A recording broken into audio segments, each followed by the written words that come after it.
لیے غلط فیصلہ کر سکتی ہے؟ نہیں کر سکتی۔ ارے جو ماں میرا اچھا سوچتی ہے، اس ماں کے دل میں جس نے ممتا ڈالی ہے، جو کروڑوں ماؤں سے زیادہ مجھے چاہنے والا ہے، وہ میرے بارے میں کیوں نہ اچھا فیصلہ فرمائے گا؟ کاش یہ یقین آ جائے کہ جو رب نے کیا ہے وہی بہتر کیا ہے۔ سبحان اللہ۔ زندگی کا ایک اصول بنا لو، میرا کام، جب آپ کا کام ہو جائے نا تب بھی کہو اللہ کا شکر ہے، اور جب کام نہ ہو کہو جب بھی اللہ کا شکر ہے۔ میرے لیے یہی کم و بیش پرندے ہیں دنیا میں۔ آپ نے پرندوں کے گھونسلے دیکھے کبھی؟ یہ جب گھر سے صبح اڑتے ہیں نا اپنے گھونسلے سے، سب کے پیٹ خالی ہوتے ہیں، گھونسلے میں کوئی کبڈ نہیں ہوتی ہے، کوئی شام کا دوسرے دن کا چارہ نہیں ہوتا ہے، بچے چھوٹے چھوٹے چھوڑ کر جاتے ہیں، مگر یہ 800 ارب پرندے جب شام کو گھونسلے میں آتے ہیں اللہ سب کو رزق دے چکا ہوتا ہے۔ کوئی پرندہ دنیا میں بھوکا نہیں سوتا۔ کیا خوبصورت بات، سمجھو اس کا مزہ لو نا۔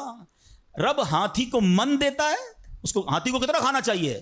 دنیا میں کتنے ہاتھی ہوں گے، اس کو روز کے منو کھانا مل جاتا ہے۔ اور چونٹی کو کن چاہیے ہوتا ہے چھوٹا سا، وہ رب اس کو کن بھی دے دیتا ہے، پرندوں کو روزی دے دیتا ہے۔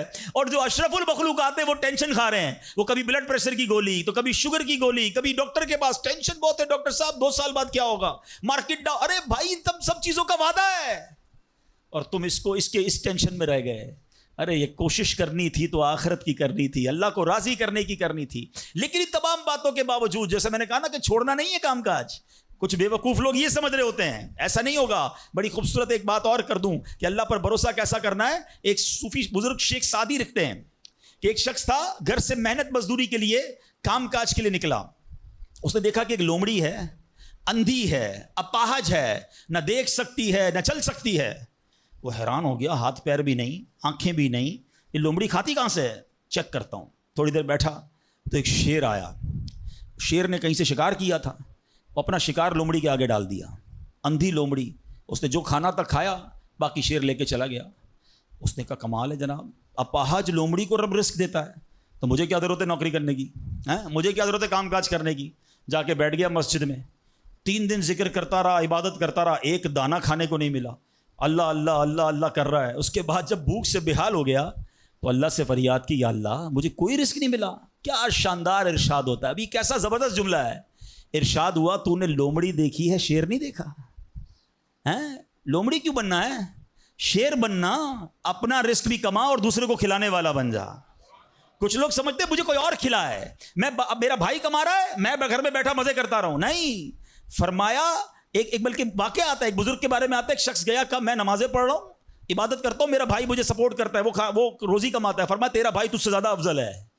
اللہ کو یہ پسند ہے کہ بندہ اپنے ہاتھ سے کمائے، کسی پر ڈیپینڈیبل نہ رہے، کسی پر بوجھ نہ رہے، یہ شریعت کو محمود ہے۔ کوشش کرنی ہے، پھر اس کے بعد اللہ پر چھوڑ دینا ہے۔ کوشش سے انکار نہیں ہے، مگر صرف کوشش کرتے کرتے نمازیں بھی جا رہی ہیں، بھروسہ بھی رب پہ جا رہا ہے، یقین بھی ختم ہو رہا ہے، صبح سے شام مال کما رہا ہے، یہ پسندیدہ نہیں ہے۔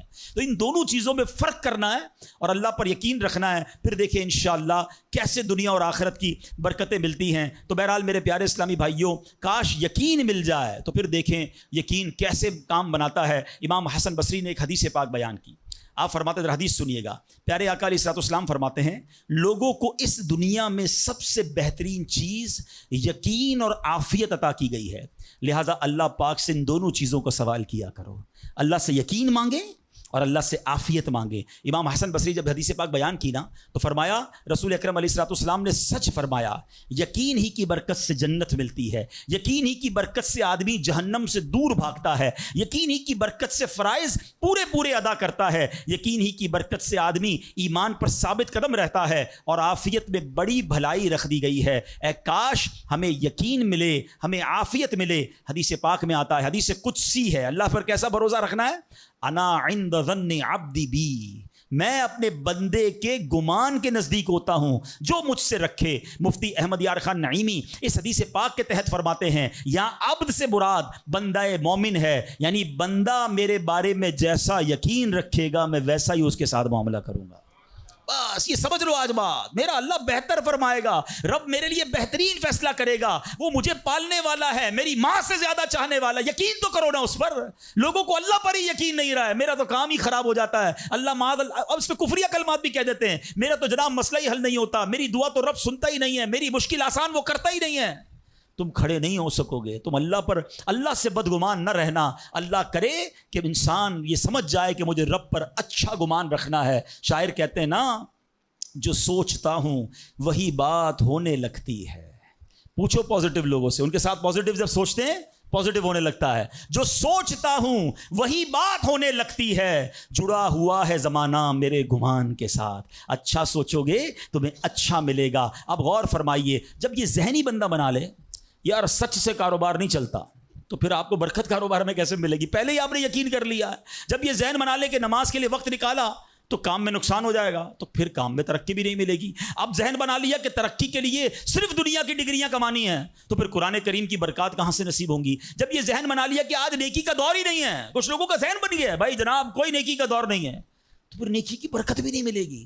ذہن پازیٹیو رکھیں، ذہن اچھا رکھیں، انشاءاللہ آپ دیکھیں آپ کے ساتھ اچھا ہونا شروع ہو جائے گا. میرے پاس وقت کم ہے، ورنہ اس پر تو پوری ریسرچ موجود ہے. آپ پازیٹیو سوچتے ہیں تو پازیٹیو انرجیز آپ کی طرف متوجہ ہو جاتی ہیں. اب تو سائنس بھی کہتی ہے نیگیٹو سوچتے ہیں تو نیگیٹو انرجیز آپ کی طرف متوجہ ہوتی ہیں. آپ ڈی مورلائز ہونا شروع ہو جاتے ہیں، آپ کے حوصلے ٹوٹنا شروع ہو جاتے ہیں. اور جس کو ول پاور کہا جاتا ہے، جس کو اچھا سوچنا کہا جاتا ہے، اگر بندہ یہ کرنا شروع کر دے پھر دیکھیں اس کے کام کیسے بن جاتے ہیں. تو اللہ کرے کہ اب یہ بات سمجھ آ جائے کہ ہمیں اپنے رب سے انشاءاللہ یقین حاصل کرنا ہے. حضرت خالد بن معدان رحمۃ اللہ تعالی علیہ فرماتے ہیں تعلموا الیقین کما تعلموا القرآن، یعنی یقین کو بھی ایسے ہی سیکھا کرو جیسے قرآن سیکھتے ہو. میں نے بھی اسے سیکھ کر حاصل کیا ہے. سبحان اللہ. اب یقین سیکھنے کے لیے، یقین حاصل کرنے کے لیے علماء نے بڑے طریقے لکھے. پہلے تو بندہ دعا کرے کہ اللہ مجھے اپنا یقین عطا فرما. بڑی پیاری دعا حضرت ابوبکر صدیق کیا کرتے تھے، اللہم حب لی ایمانا و یقینا و معافاتا و نیہ. اے اللہ مجھے پکا ایمان، پختہ یقین، عافیت اور سچی نیت عطا فرما. اللہ پاک سے دعا کرتے رہیں اور ایسے لوگوں کے ساتھ رہیں. آخری بات کر لیتا ہوں جناب، پرابلم پتہ ہے کیا ہے؟ ڈی مورلائز بندہ پتہ ہے کہاں ہوتا ہے؟ اس کا یقین متزلزل کب ہوتا ہے؟ وہ کیسے شک اور شبے والی لائف میں آ جاتا ہے؟ یہ صحبت سے ملتا ہے. آپ جب اللہ پر پکا یقین کرنے والے لوگوں میں بیٹھتے ہیں نا، آپ کا یقین بھی بڑھنا شروع ہو جاتا ہے. یار اس کو اللہ پر کتنا بھروسہ ہے. بیمار ہے پھر بھی کہتا ہے میرا رب کریم ہے. پریشان ہے پھر بھی کہتا ہے اللہ کی رضا پر راضی ہوں، میرا رب سب ٹھیک کر دے گا. جب ایسے لوگوں کے ساتھ آپ بیٹھتے ہیں نا، آپ کا یقین توکل بھی مضبوط ہونا شروع ہو جاتا ہے، بندہ اسٹرانگ ہونا شروع ہو جاتا ہے. اور جب بندہ بیٹھتا اٹھتا ہی ایسے لوگوں میں ہے جو ہر وقت مایوسی کی باتیں کرتے ہیں، ہر وقت جناب آنے والے خطرات اور پریشانیوں کا ہی ذکر کرتے رہتے ہیں، ارے بھائی کچھ نہیں ہونا، سب برباد ہو گیا ہے، سب ختم ہو گیا. ان کے پاس جب بیٹھو ایسا لگتا ہے سب کچھ تباہ ہونے والا ہے. ایسے لوگوں کے ساتھ نہ بیٹھیں، حوصلے والے لوگوں کے ساتھ بیٹھیں، توکل والے لوگوں کے ساتھ بیٹھیں، اللہ سے محبت کرنے والوں کے ساتھ بیٹھیں. پھر دیکھیں انشاءاللہ آپ کے کام کیسے سیدھے ہو جائیں گے. ایک آخری بات چلے کر لیتا ہوں، اللہ پر بھروسہ، اللہ کے فیصلوں پر یقین کیسے حاصل ہو. مجھے یہ کیسے پتا چلے کہ یار یہ چیز میرے لیے بہتر ہے. میں نے کئی بار اپنے بیانات میں یہ ایگزامپل دی ہے، میں دوبارہ دے دیتا ہوں شاید کسی کے دل پر اثر کر جائے. میں مثال دیتا ہوں. ہمیں بعض اوقات بندہ پتہ ہے اللہ سے یقین کہاں ٹوٹتا ہے؟ جب بندہ دعائیں مانگتا ہے، التجائیں کرتا ہے، بڑی رو کر التجا کرتا ہے، مصیبت میں ہوتا ہے، اس کو کوئی چیز چاہیے ہوتی ہے اور اس کو نہیں ملتی ہے، تو بندہ کہتا ہے رب تو میری سنتا ہی نہیں ہے. اتنی دعائیں کی، مسجد میں جا کے کی، مکے مدینے میں جا کے کی، فلاں بزرگ سے بھی دعا کرے، نہیں ہو رہا میرا کام. جب بندے کا کام نہیں ہوتا نا تو اس کو لگتا ہے کہ یار میں اللہ پر کیسے بھروسہ کروں. یہاں جا کر شیطان حملہ کرتا ہے. اب آئیے اس وسوسے کو کیسے ختم کریں. آپ میں سے کئی ایسے مجھے نظر آ رہے ہیں جو والد ہوں گے یا بڑے بھائی ہوں گے. آپ کا کوئی چھوٹا بیٹا یا چھوٹا بھائی ہو اور بیمار ہو جائے، اس کو بخار ہو جائے، گلا خراب ہو جائے اور وہ رونے لگے کہ ابو میں نے آئس کریم کھانی ہے، میں نے ٹھنڈا شربت پینا ہے. اچھا بتائیے آپ اسے ٹھنڈا شربت پلائیں گے؟ وہ رو رہا ہے آپ کے سامنے، آئس کریم کھلائیں گے اسے؟ جواب دیجئے نہیں. وہ رونے دیں گے آپ اس کو. آپ کا ایک دوست برابر میں بیٹھا ہو اور کوئی کہے یار کیسے ظالم ابو ہیں، بچہ رو رہا ہے دے دینا اسے آئس کریم. تو آپ ایک جواب دیتے ہیں میں والد ہوں، مجھے پتا ہے اس کو کب کیا دینا ہے. ایسا ہی ہے نا. اب ذرا دل پر ہاتھ رکھ کے میرا جملہ سننا. تم والد ہو، تمہیں پتا ہے بیٹے کو کب کیا دینا ہے. میرے مالک کو نہیں پتا مجھے کب کیا دینا ہے. میں رو رہا ہوں، میں گڑ گڑا رہا ہوں، میں تڑپ رہا ہوں، وہ نہیں دے رہا. ارے یہی بہتر تھا. ہو سکتا ہے کہ میں جو مانگ رہا ہوں مجھے مل جاتا تو وہ میرے لیے اور برا ہوتا. علماء کہتے ہیں کسی کا امیر ہونا اس کے لیے اچھا ہے کیونکہ وہ غریب ہوگا تو وہ ایمان سے متزلزل ہو جائے گا. کسی کا غریب ہونا اس کے لیے اچھا ہے کیونکہ اگر اسے مال دے دیا جائے گا تو اس کا ایمان چلا جائے گا, وہ غلط کاموں میں پڑ جائے گا. کسی کو اولاد دینا اس کے لیے اچھا ہے اور کسی کو بے اولاد رکھنا اس کے لیے اچھا ہے. ہو سکتا ہے بیٹا ایسا ہونے والا ہو جو بڑا ہو کے باپ کو ہی مار کے گھر سے نکال دے. کیا ہم نے نہیں دیکھے ایسے واقعات؟ ایسی اولاد نہیں دیکھی جو ماں باپ کو قتل کر دیتی ہے. لوگ کہتے ہیں اس سے بہتر تو بچہ ہی نہ ہوتا. ارے رب بہتر جانتا ہے مجھے کیوں بیٹا نہیں مل رہا, مجھے کیوں بیٹی نہیں مل رہی, مجھے کیوں اولاد نہیں ہو رہی, مجھے کیوں مال نہیں مل رہا, میں اب تک گھر کیوں نہیں لے سکا. ہو سکتا ہے میرے رب نے اس کے بدلے میرے لیے بہت ساری نعمتیں رکھی ہوں. کاش یہ بات سمجھ آ جائے. مجھے ایک بات بتاؤ نا, میری ماں, آپ کی ماں, دنیا میں سب سے زیادہ ہم سے پیار کون کرتا ہے؟ ہماری ماں کرتی ہے. کبھی ماں ہمارے لیے غلط فیصلہ کر سکتی ہے؟ نہیں کر سکتی. ارے جو ماں میرا اچھا سوچتی ہے, اس ماں کے دل میں جس نے مامتا ڈالی ہے, جو کروڑوں ماؤں سے زیادہ مجھے چاہنے والا ہے, وہ میرے بارے میں کیوں نہ اچھا فیصلہ فرمائے گا.